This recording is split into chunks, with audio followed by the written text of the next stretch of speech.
Hey everybody, welcome back to Chippa in the third person. My daily, mostly daily, sometimes twice a daily video log type dealy.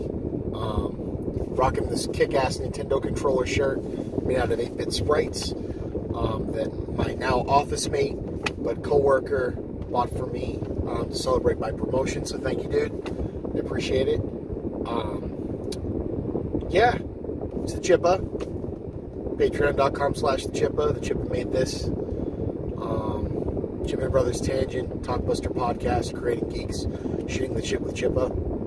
A reminder that I believe, hopefully today, if not this weekend, definitely I'll get the unboxing video up so you guys get to finally find out what the giveaway I'm going to be doing that's Talkbuster related.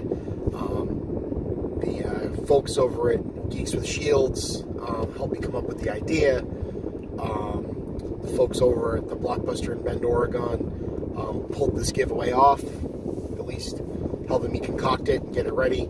I'm really hoping it gets me some attention, gets me some more patronage, and gets one of you lucky patrons out there, one of you up-and-coming patrons, maybe, a chance to win something really cool.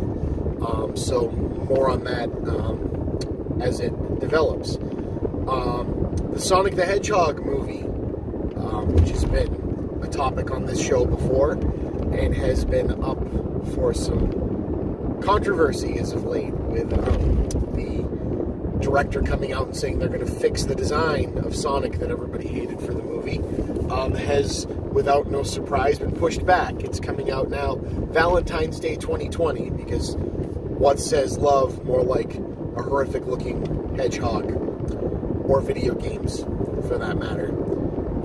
Good luck making money that weekend, guys. Anyway, there's that. I watched the Terminator Dark Fate trailer this morning, and the posters and ad campaign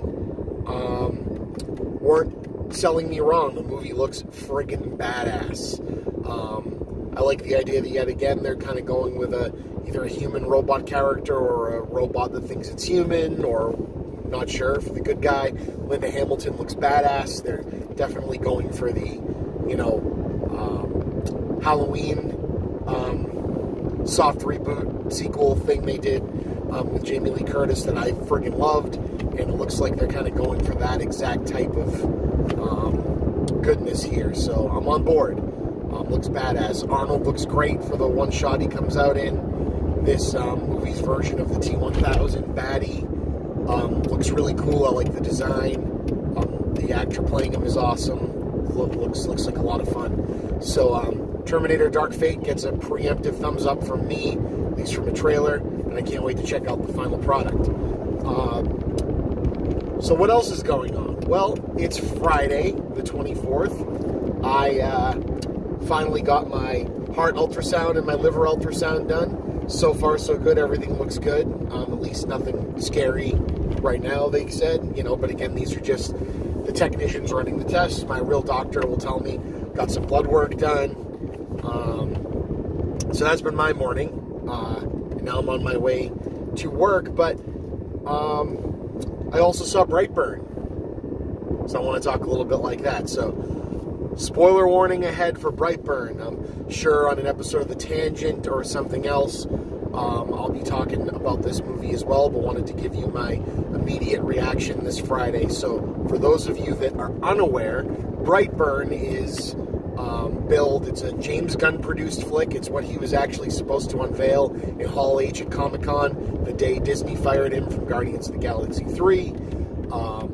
He didn't direct this, he just produced it. I think either his brother or someone related to him, or two people related to him, may have written it, it looks like. But judging from behind the scenes photos he's shared on Twitter and everything, it looks like he was highly involved from a production standpoint, complete with, and again, spoiler alert, wonderful little cameo from Michael Rooker as a crazy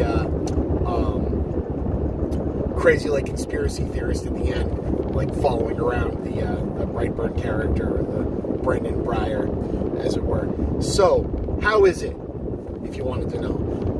I haven't even seen a review from my brother on this yet, so I don't know. It's getting, the mid-50s. It's about half and half from critics, which judging from the fact that it is basically a straight evil kid horror movie, is not all that surprising.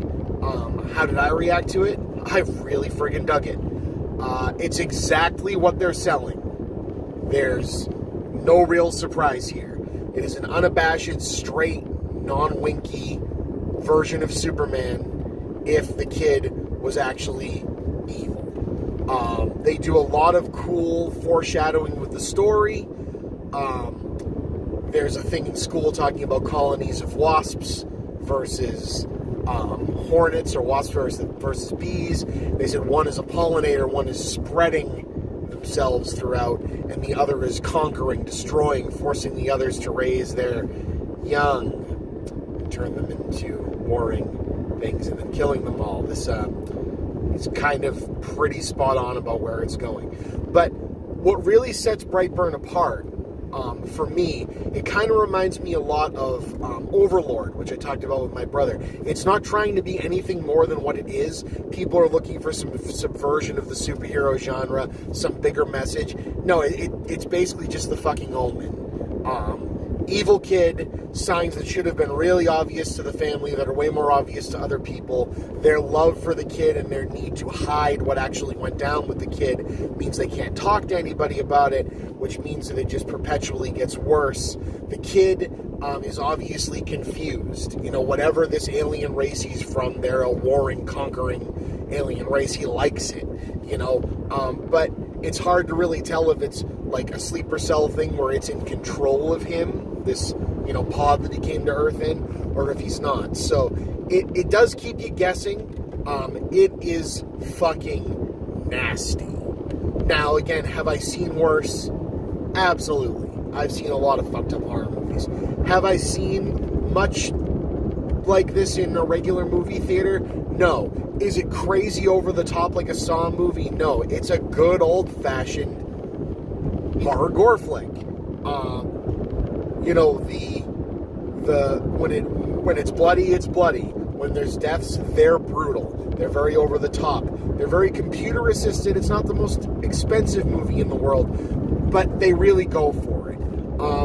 This would have been a hell of a find, and I feel like I kind of want to get like a VHS tape version of this with tracking lines and get like a cover box, like almost like a Stranger Things approach, because I saw it, you know, at an AMC on a really big screen, and it looks great, but this is kind of more in that like 80s, like, you know, Child's Play, you know, movie. It just has that grittier, like, grisly thing. The acting is all fantastic. Elizabeth Banks and the guy whose name I forget, but he's fantastic in everything, playing the parents. Give it a big emotional core. I actually was devastated for them. The shots they show of the kid when they first find him growing up as home movies, knowing where this is going from the trailer, it actually really got me. It got me choked up, you know, being a parent with a kid and that fear of what could they become, where are they going to go, I'll protect this kid, you know, I'll do whatever is needed, you know, turns into, no, everybody else thinks this kid is evil, but we don't too. One of us thinks the kid is evil and it isn't. Both parents try to murder said kid, and it doesn't fucking go well. I'll just leave it at that. It's a hell of a ride. It's taken very seriously. The kid, I hope, is in more stuff. He's fantastic. The look of the Superman-ish costume that he ends up making with the creepy mask, which it turns is made out of his baby blanket, which I think is really fucking cool. You know, it's really effective. And, you know, is it perfect? No, it all feels a little abrupt.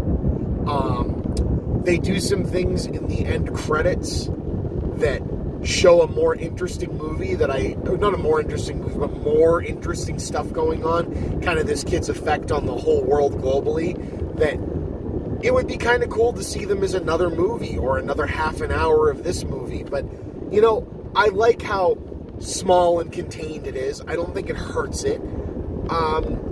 You know, I found it really enjoyable. And like I said, it's gory as hell. It's definitely hearkening back to the earlier days of Gunn. I mean, the gore is, you know, a person doesn't just get into a car accident. They fly forward in their seat and their jaw hits the freaking steering wheel and gets ripped down, and then they're crawling around on the ground trying to put their jaw back together. You know, it's that kind of freaking movie. Glass doesn't just break and hit someone in the face and sticks in their eye and they pull the glass out, which adds to a cool red on one side, you know, looking through the blood and disheveled, you know, stereoscopic view where she can't really see what's attacking her. I think is really fucking cool.